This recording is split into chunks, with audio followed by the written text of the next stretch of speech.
तू की जाने प्यार मेरा मैं करा इंतजार तेरा तू दिल तू या जान मेरी मैं तेनू समझावा की ना तेरे बाजों लगदा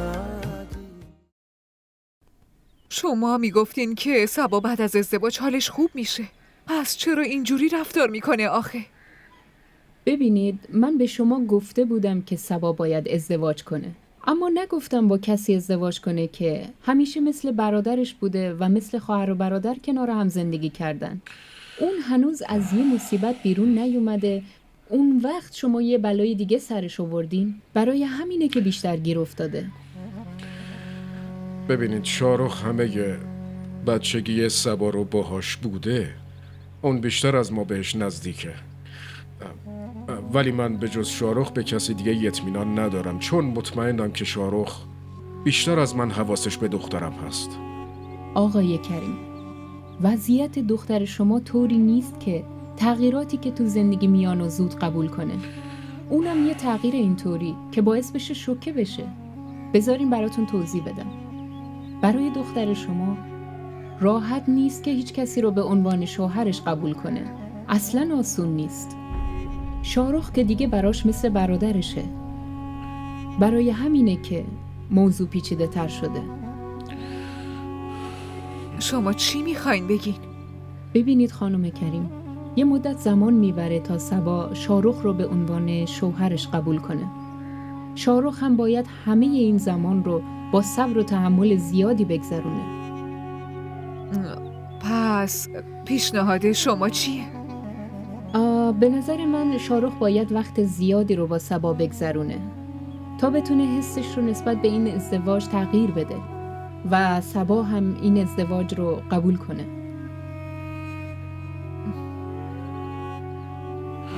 همه اینا بعد از ازدواج هم ممکنه؟ ببینید خانم کریم، دختر شما اصلاً نرمال نیست. تا وقتی هم که با شاهرخ احساس راحتی نکنه، من شدیداً پیشنهاد میدم این عروسی رو به تعویق بندازید.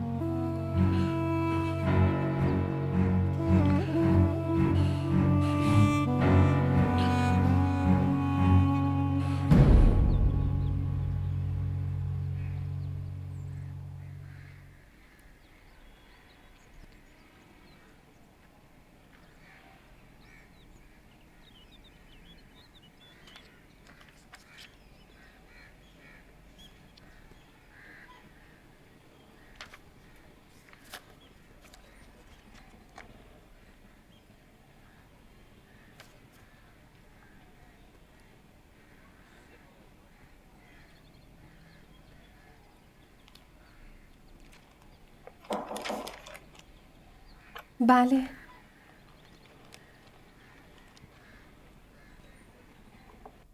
آب میوه‌تون خانم. چرا همش زحمت میکشین؟ چه زحمتی خانم؟ این کارمه. بعدش هم آقا شاهرخ قوانین خیلی سختی دارن. چه قوانینی؟ شما تو روز غذا نمیخورید. برای همین آقا دستور دادن که توی روز 3-4 بار براتون آب میوه تازه بیارم. بعدش هم خانم، آقا شاهرخ خیلی خوبن. خیلی هم عصبانی نمیشن. ولی این دفعه تأکید کردن که تو این موضوع هیچ کوتاهی رو تحمل نمیکنن. اینکه چی خوردین و چقدر خوردین، آقا همش پشت تلفن گزارش میگیرن. خانم، لطفاً بخورین. الاناست که زنگ بزنن. ممنونم.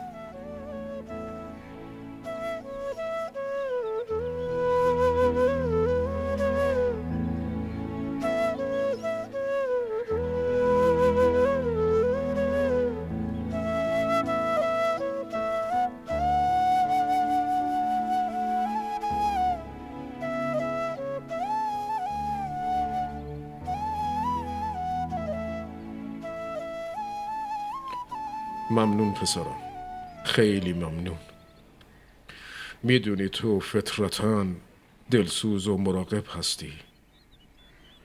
وقتی میبینمت یاد خوب شدن صبا میافتم. خدا حتما نتیجهشو بهت میده. حتما میده. شاهرخ، این چیه که میشنوم؟ تو داری برمیگردی؟ بله زندگی، یک کار فوری تو بهاولپور پیش اومده. خب حضورت اینجا هم خیلی لازمه. بهت که گفتم روانشناس میگه که تو و صبا حتما با هم یه زمانی رو باید بگذرونید. بعد تو داری میری؟ آخه بعد اینجا کی مراقب صبا باشه؟ ای بابا، مگه داره میره یه کشور دیگه؟ بازم میاد. بله من انشالله سعی میکنم زود برگردم. خیلی خوب. ولی ببین اونقدر سرگرم کارت نشی که یادت بره یکی اینجا منتظرته ها. پسرم شاهرخ، من لطف تو هیچ وقت فراموش نمی کنم.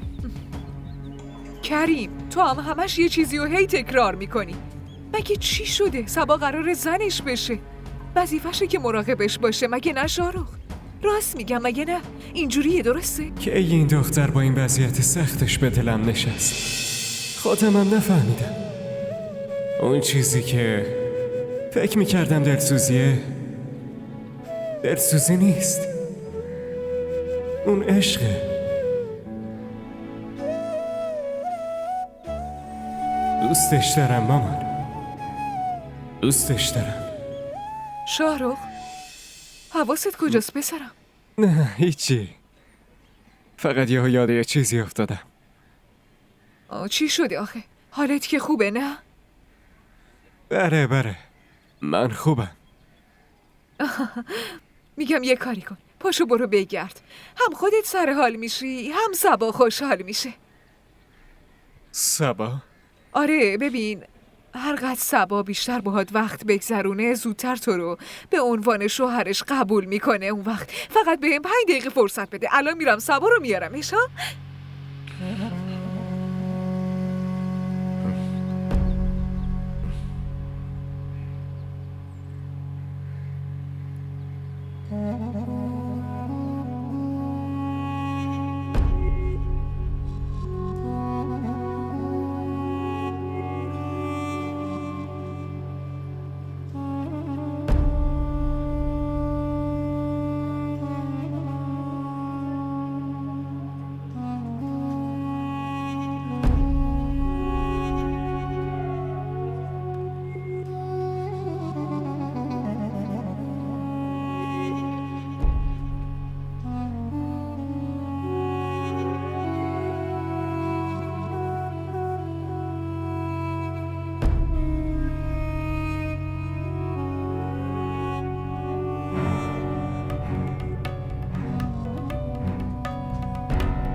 اینو بگی.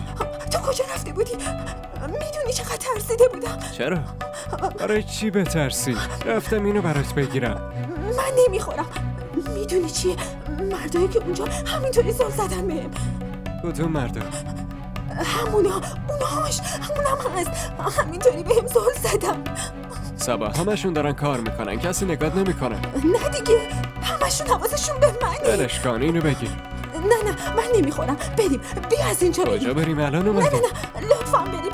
تو خونه میخوریم. صبا. خیلی بده. نه بریم من میترسم.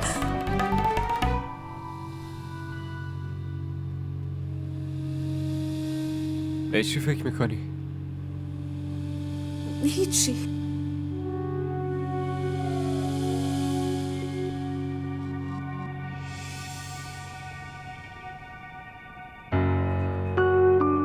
چرا دستمو گرفتی؟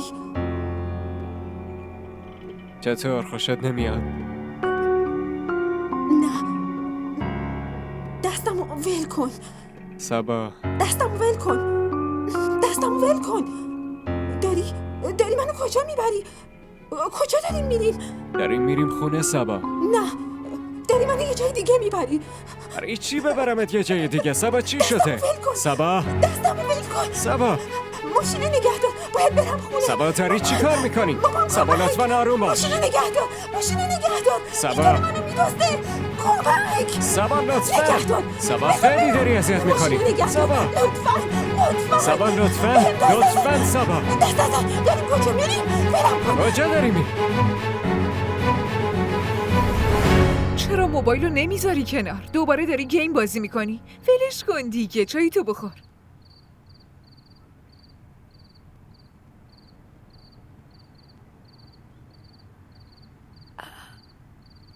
هنوز نیومدن؟ نه نیومدن.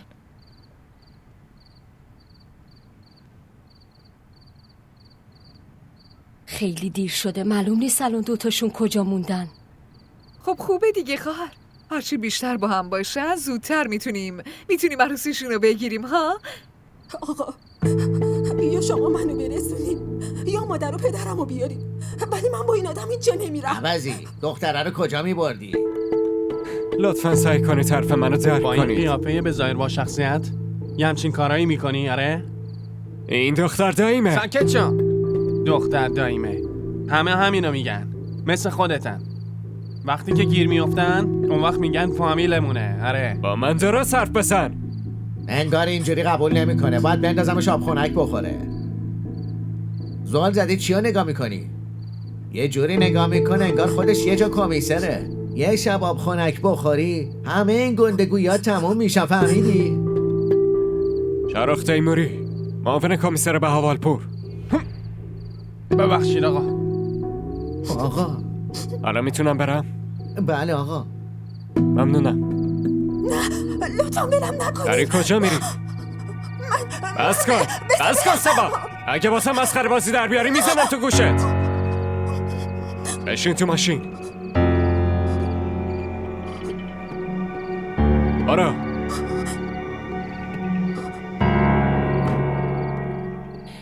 کریم، به شاهرخ زنگ بزن بپرس ببین کجا رفته. خواهر تو طرف پسری و انقدر نگرانی؟ آره بعد ما که طرف دختریم با خیال راحت نشستیم اینجا. ساعتو ببین نفیسه. آخ شاهرخ هیچ وقت اونقدر بیخیال نبود.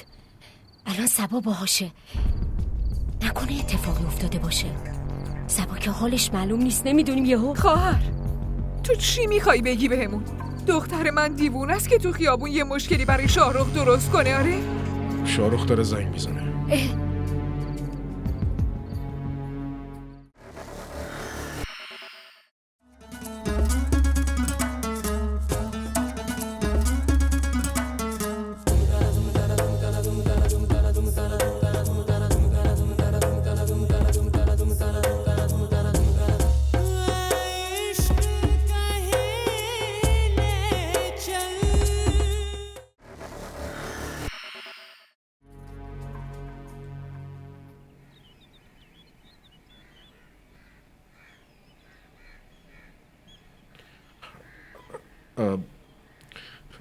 پسرم سبا دیشب برات دردسر درست کرد. من بابتش ازت عذرخواهی میکنم شاهرخ.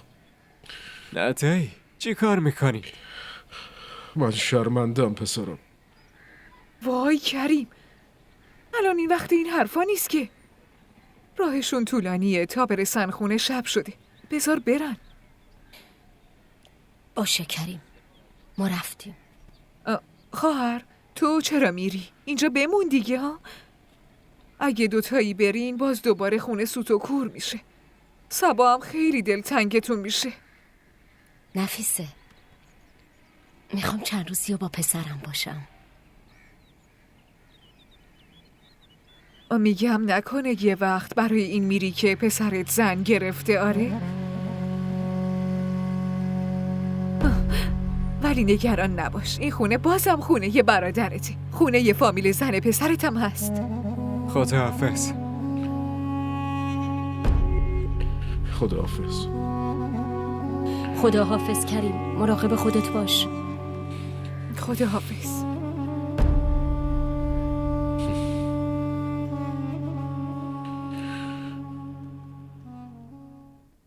کجا غیبت زده بود آخه کوثر؟ ای بابا، شوهرم منتقل شده بود بهاولپور. منم که بدون اون نمیتونستم بمونم. برای همین منم رفتم بهاولپور. اینقدر خدا کردم که باز لاهور منتقل شد. منم اومدم اینجا. داماد منم بهاولپوره. اسمش شاهرخ تیموریه. شاهرخ تیموری؟ اون دامادته؟ تو میشناسی شاره؟ آره، چند روز پیش حال زنش یکم خراب شده بود. آورده بودش پیش من. زنش؟ تو که خودت خبر داری زنش بارداره.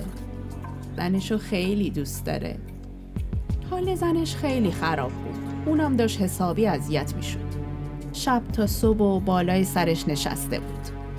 راستشو بخوای نفیسه، من به بخت زنش حسودیم شده بود. من نمیدونستم که اون داماد توه.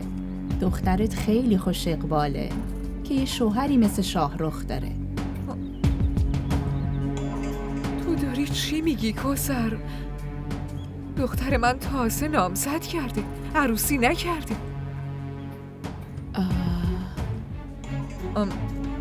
به نظرم دچار سوء تفاهم شدی. یه شاهرخ تیموری دیگر رو فکر کردی داماد منه. داماد من آدم معمولی نیست که. معاون کمیسر اونجا شاهرخ تیموری. واقعا؟ ممکنه همینطور باشه. خانم جون تلفن داریم. تو یه لحظه بشین، من تلفن رو جواب بدم و میام. باشه. معاون کمیسر شاهرخ تیموری زنش آورده بود پیش من.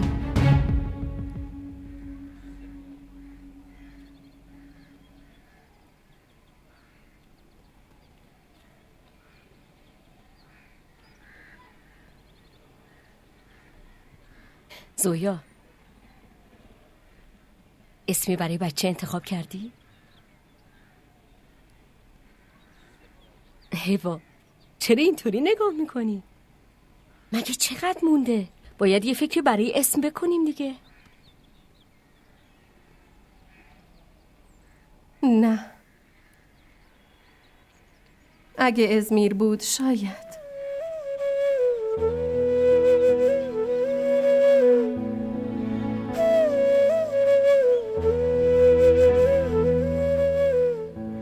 اگر که ناراحت نشی، من یه اسم پیدا کردم.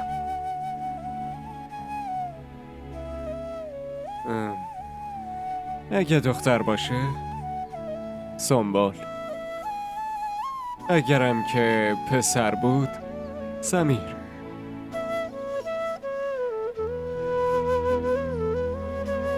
چی شد؟ دوستشون نداشتی؟ خیلی قشنگه. پس خوبه. قطعی شد. اگه دختر بود سنبال شاهرخ، اگرم پسر بود سمیر شاهرخ. ازمیر. اسم شوهرم ازمیره.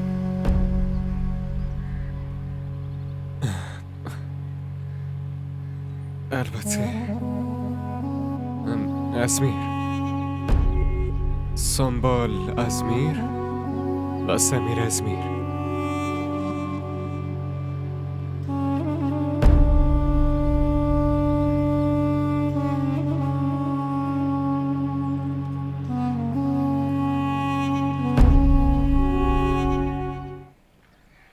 از وقتی که شماها رفتین سبا خیلی ساکت‌تر شده. ما را در شبکه‌های اجتماعی دنبال کنید. من به سبا میگم که حاضر شه بیاد پیشت. شماها برید بیرون دور بزنین. باشه؟ نه زنده‌ای. فکر نمی کنم مناسب باشه. ما همینجا تو خونه همو میبینیم. چرا پسرم؟ الان فرصت خیلی مناسبیه با هم دیگه بچرخین، بگردین، وقت بگذرونین ها. سبا تو جاهای عمومی اذیت میشه. آخرین بارم که رفته بودیم حالش بد شد. بهتره واسه این چیزا مجبورش نکنیم. الکی حالش بد میشه. تو اتاقشه؟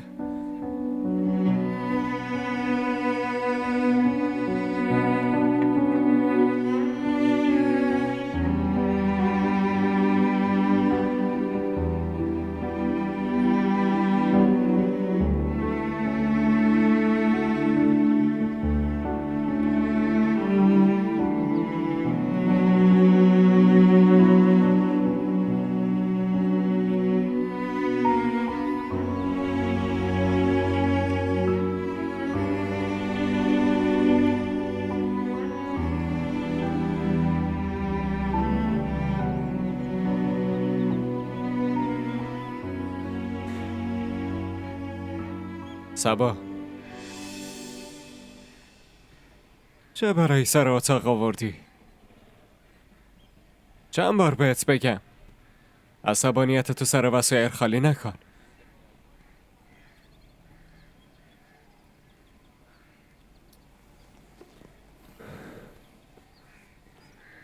از دستم ناراحتی؟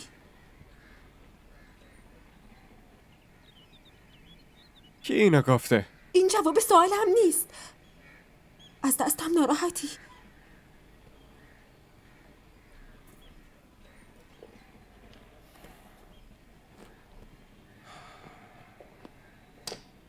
من هیچ وقت نمیتونم از تو ناراحت بشم.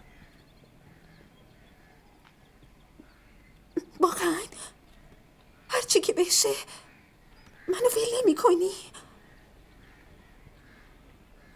تو چت شده صبا؟ کسی چیزی بهت گفته؟ خب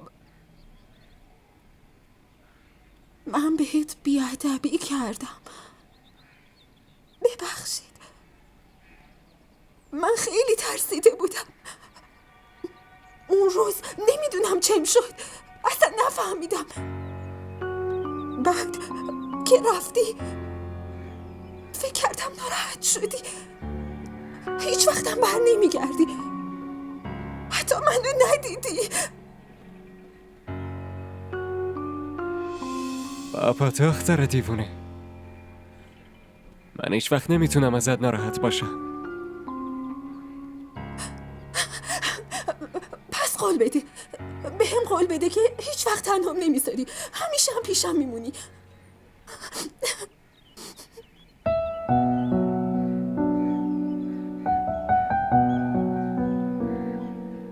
من بهت قول میدم هیچ وقت تنهات نمیذارم برم، باشه؟ ممنونم. حالا اینا رو با من جمع کن. لطفاً دوباره از این رفتارا نکن. قول. باشه، آفرین. بلندم کن.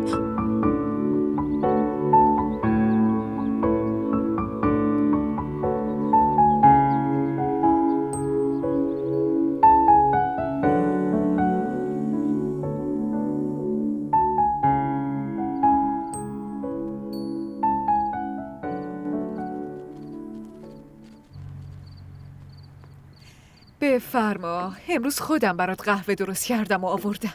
ممنون.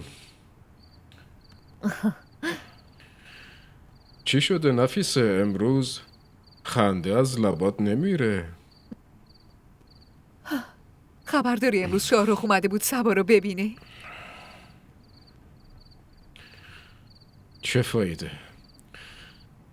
بعد نامزدی صبا با شاهرخ هم یه طور دیگه شده. ولی صبا یه طوری با شاهرخ رفتار کرد که انگار قبلا چیزی نشده. باورت نمیشه نه؟ من خودم دیدم داره با شاهرخ میخنده. یعنی اینکه نفیسه، یعنی اینکه آره کریم، معنیش اینه که داره دوباره نرمال میشه، دخترمون داره خوب میشه. شاید شاهرخ رو هم به عنوان همسرش قبول کنه. ای خدا شکرت. همه اینا به خاطر شاهرخه. خدا بهش خیر بده.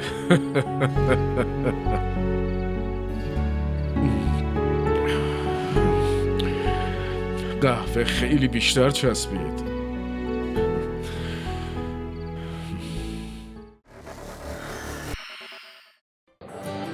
بگو ببینم خوشگله. دونی وقتی آدم عاشق یکی میشه دیگه نمیپرسه که چقدر خوشگل. شاید اون از همه خوشگل‌تر باشه. این عشق عزیز دلم، آب نیست که هر وقت تشنت شد بگی یه لیوان آب بده. برای آب باید هزینه‌شو داد، به همون قیمتی که تشنه‌های کربلا پرداخت کردن.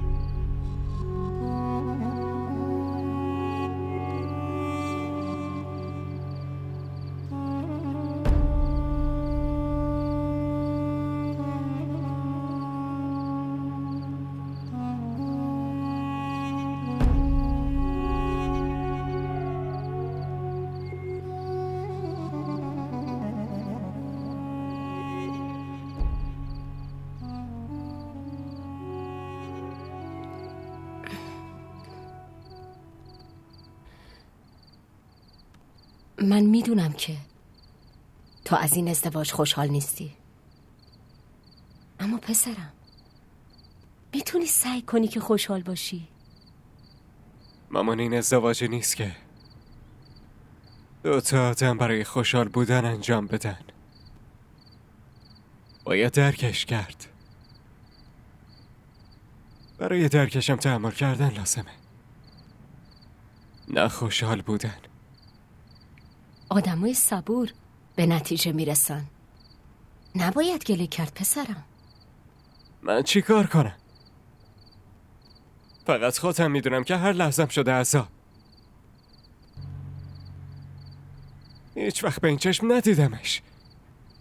چطوری صبر کنم؟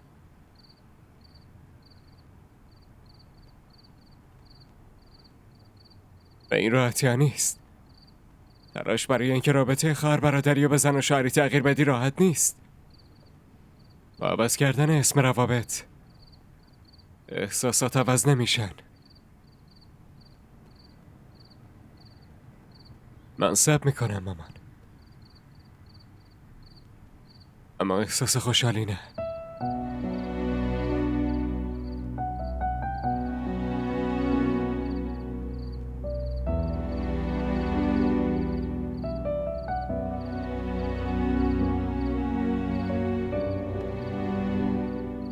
چای؟ تا برای چی آوردی؟ پازر کجاست؟ نه، خودم نذاشتم بیاره. بشین. دلم میخواست چایی درست کنم. باشه، ولی بازم شرایطت. دکتر گفته بود باید استراحت کنی. کل روزو استراحت میکنم. باید یه چیز مهمی بهتون بگم. بعد از زایمان من دوباره میخوام برم سر کار. نمیتونم همیشه به شما تکیه کنم. بالاخره یه روز باید از اینجا برم.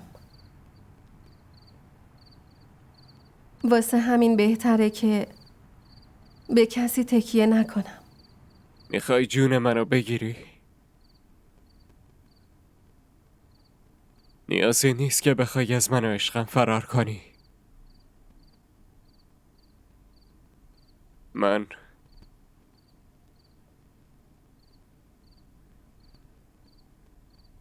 دارم با صبا ازدواج میکنم.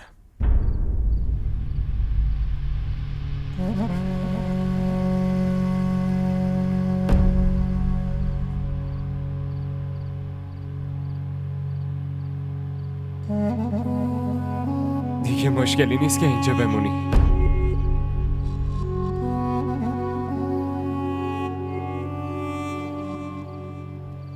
ها، نه. چطور میتونم اینجا بمونم؟ شما برام خیلی کارا کردین. همسرتون خوشش نمیاد من اینجا بمونم. نه، نمیتونم بمونم.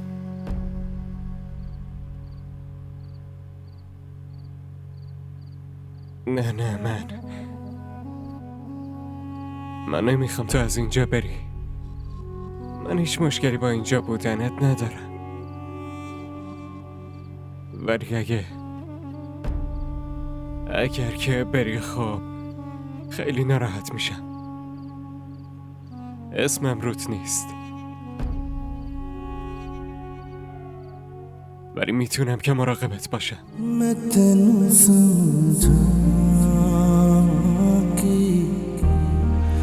ना तेरे बाजू लगदा जी मैं तेनू समझावां कि ना तेरे बाजू लगदा जी. به چی فکر میکنی دخترم؟ ما را در شبکه‌های اجتماعی دنبال کنید. عمه راست میگفت مامان. تو دنیا آدمای خوبم هست. کیو داری میگی ها؟ داداش شاهرخ. داداش شاهرخ خیلی خوبه. ولی مامان اون کی میاد؟ دلت براش تنگ شده؟ پس برو بهش زنگ بزن. بهشم بگو که چقدر دلتنگش شدی. بعد ببین زودی میاد پیشه. ببین دیگه بهش نگو داداش. چند بار بهت بگم دیگه نباید اونو داداش صدا کنی. اون داداش تو نیست دخترم. جدا؟ خب پس بهش چی بگم؟ خب فقط شاهرخ. نه خیلی یه جوریه. اولاش عجیب به نظر میاد، ولی وقتی عادت کنی دیگه برات اصلا عجیب نیست. تازه خوشت هم میاد. برو بهش زنگ بزن. راستی حتما هم بهش بگو که دلت براش تنگ شده. باشه عزیزم؟ باشه. برو. ولی مامان اگه زنگ بزنم اون میاد؟ آره حتما میاد. میرم زنگ بزنم. برو عزیزم.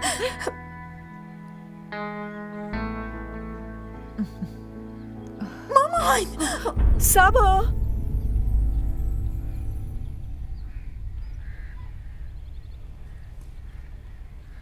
مامان وقتی رفتین از وضعیت سبا بهم خبر بدین.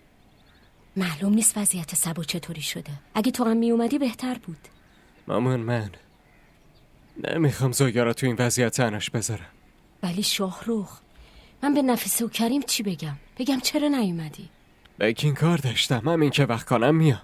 آخه شاهرخ مامان شما میدونید وضعیت زویا چطوریه. بارداریش خیلی پیچیده است. بودن من اینجا خیلی واجب تره. بعد شما پیش سبا هستین. دایی زندهی هست همه حواسشون بهش هست. باشه بریم.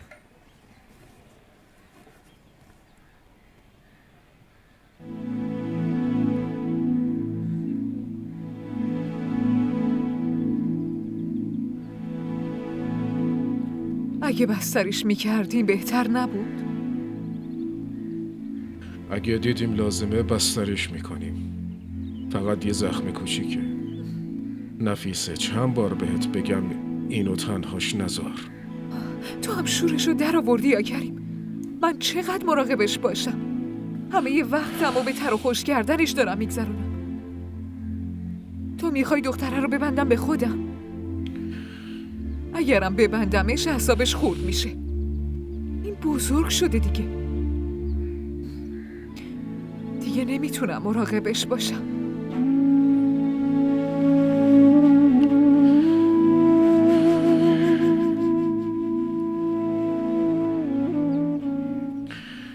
بزرگ شده ولی خودشم نمیدونه.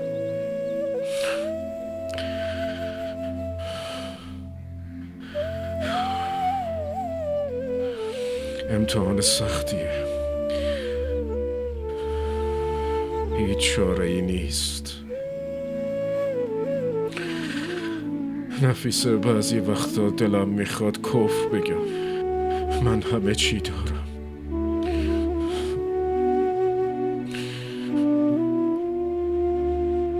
ولی فایدهشون چیه؟ چه فایده؟ چه فایده؟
الان دختر داییتون چطوره؟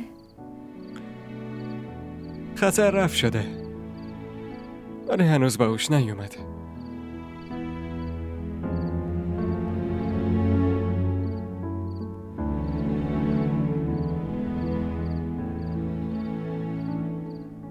شما خیلی خوبین.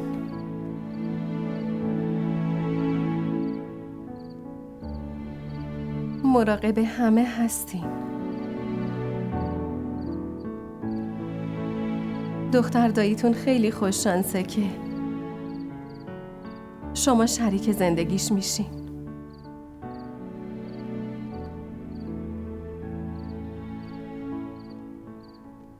ولی من مثل برادرشم. داداش شاهرخ. زویا تو خونه منی و وقتی تو خونمی مسئولیتی دارم. صبا چی؟ واسه اون مسئولیت ندارین؟ مامان و باباش هستن که مراقبش باشن.